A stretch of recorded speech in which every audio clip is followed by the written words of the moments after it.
ছাত্রদের থেকে গুরুত্বপূর্ণ আমাদের কাছে আর কিছু নয়, তাদের ভবিষ্যৎ নিয়ে আপোষ করবে না সরকার। দিল্লি পুলিশের এত মারামারি, এত অতি সক্রিয়তা, সেগুলো কিসের জন্য? প্রধান দাবি হলো কেন্দ্রীয় শিক্ষামন্ত্রী ধর্মেন্দ্র প্রধানের অপসারণ। দিল্লির যন্তর মন্তরে বিক্ষোভরত পড়ুয়াদের দাবি দাওয়া মানতে সরকার যে আন্তরিক, সেটা আরও একবার বুঝিয়ে দিলেন প্রধানমন্ত্রী নরেন্দ্র মোদী।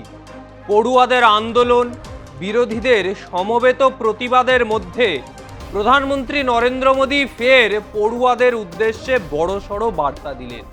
সোশ্যাল মিডিয়ায় মোদী বলছেন, ছাত্রদের থেকে গুরুত্বপূর্ণ আমাদের কাছে আর কিছু নয়, তাদের ভবিষ্যৎ নিয়ে আপোষ করবে না সরকার। দেশের যুব সমাজের উজ্জ্বল ভবিষ্যৎ সুনিশ্চিত করাটাই আমাদের লক্ষ্য। তাহলে দিল্লি পুলিশের এত মারামারি, এত অতি সক্রিয়তা, সেগুলো কিসের জন্য? মোদী আরও জানাচ্ছেন, পড়ুয়াদের দাবি মেনে প্রশ্ন ফাঁসের ক্ষেত্রে দায়বদ্ধতা সুনিশ্চিত করার লক্ষ্যে এগোচ্ছে দেশের সরকার। প্রত্যেক দোষী যাতে দ্রুত কঠোর শাস্তি পায়, সেটা নিশ্চিত করতে সরকার ফাস্ট ট্র্যাক কোর্ট গঠন করেছে। এক্স হ্যান্ডেলে প্রধানমন্ত্রীর পোস্ট, সব প্রশ্ন ফাঁসের দোষীদের দ্রুত শাস্তি দেওয়ার জন্য ফাস্ট ট্র্যাক কোর্ট তৈরি হবে। ইতিমধ্যেই এ নিয়ে উপযুক্ত পদক্ষেপ করার জন্য সব দপ্তরের আধিকারিকদের নির্দেশ দিয়েছে। পড়ুয়াদের স্বার্থ সুরক্ষায় বহু পদক্ষেপ সরকার যাতে করতে পারে, আর সেজন্য এই যে কার্যক্রমগুলো, সেটা তার মধ্যে অন্যতম। যেটা আমাদের পড়ুয়াদের ক্ষতি করতে চায়, তাদের কোনোভাবেই ছাড়া হবে না। কে বলছেন? না, প্রধানমন্ত্রী নরেন্দ্র মোদী। আসলে দিল্লির গণ্ডি পেরিয়ে দেশের নানা প্রান্তে ছড়িয়ে পড়েছে ককরোচ জনতা পার্টির এই প্রতিবাদ। গোটা দেশের যুব সমাজের মধ্যে ককরোচ নিয়ে আগ্রহ বাড়ছে। পড়ুয়াদের এই আন্দোলনকে কাজে লাগিয়ে ঘোলা জলে মাছ ধরতে চাইছে বিরোধী শিবিরও।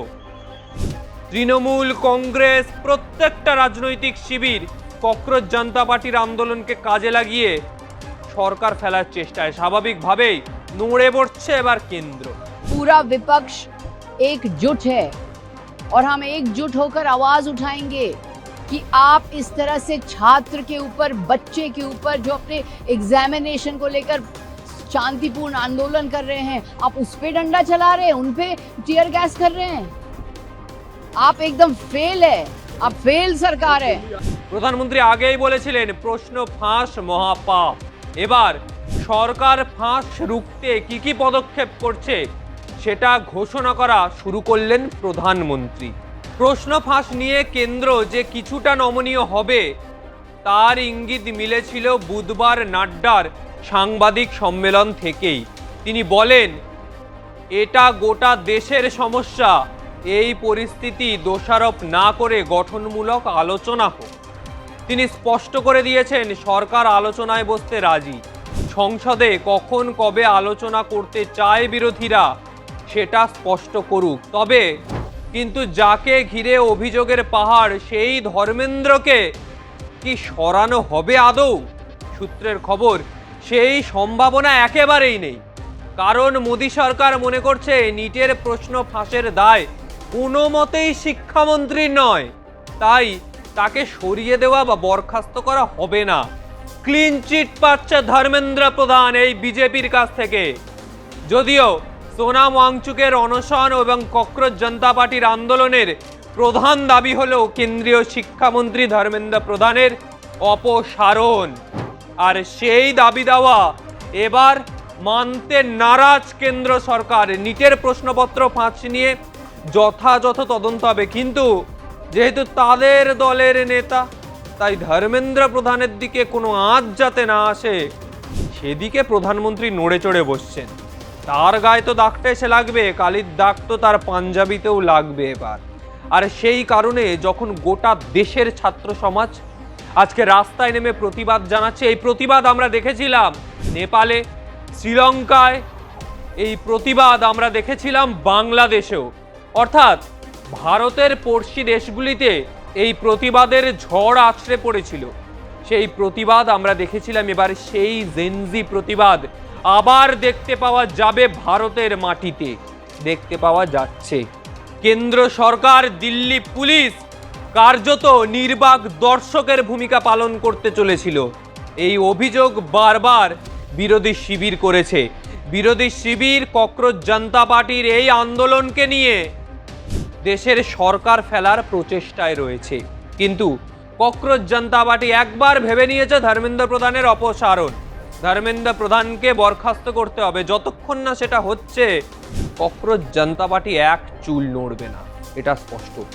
যতই নিট কেলেঙ্কারি প্রশ্ন ফাতে তদন্ত হোক, গোটা দেশে এরকম কয়েক হাজার কয়েক লক্ষ তদন্ত হচ্ছে, কটা সমাধান করতে পেরেছে কেন্দ্র সরকার? যদি বলি আমাদের রাজ্যের কথা, অভিষেক ব্যানার্জির বিরুদ্ধে ইডি, সিবিআই, সিআইডি, রাজ্য পুলিশ, দিল্লি পুলিশ কে না তদন্ত করছে, একটা প্রমাণ করতে পারছে না। তাহলে কিভাবে ধর্মেন্দ্র প্রধান বা এই নিট কেলেঙ্কারি তদন্তের সমাধান হবে? কাউকে একটা দোষী বানিয়ে শাস্তি দিয়ে নিজের দলের নেতাকে ক্লিনচিট দেওয়াটা রাজনীতি হতে পারে, তদন্ত নয়।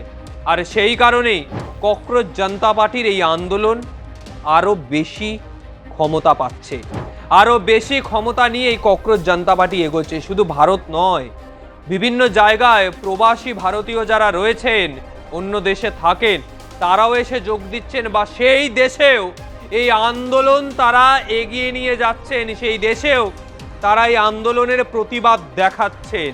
এই বিষয়ে আজকে প্রায় এক মাসের বেশি সময় অতিক্রান্ত। ককরোচ জনতা পার্টির প্রতিষ্ঠাতা অভিজিৎ দীপকে ঠিক কি বলছেন একবার সেদিকে নজর রাখুন।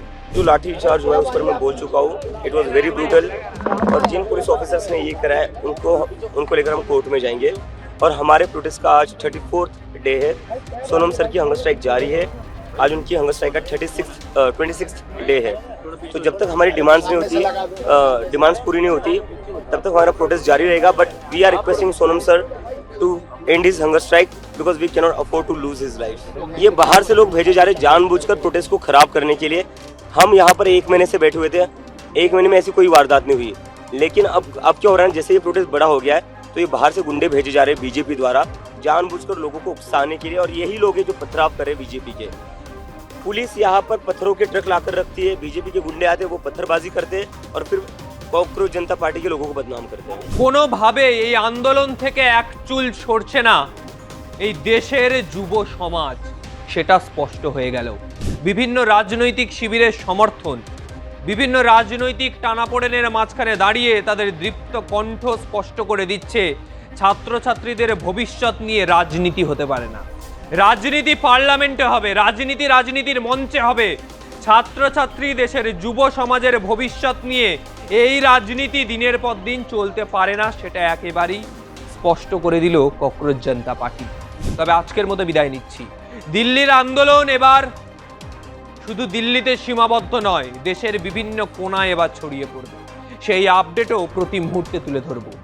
ভিডিওটা ভালো লাগলে অবশ্যই লাইক, কমেন্ট করুন, চ্যানেলটি সাবস্ক্রাইব করুন, আপনার মতামত জানান। আগামী সময় আর কোন কোন বিষয়ে ভিডিও দেখতে চান অবশ্যই জানাবেন। নমস্কার।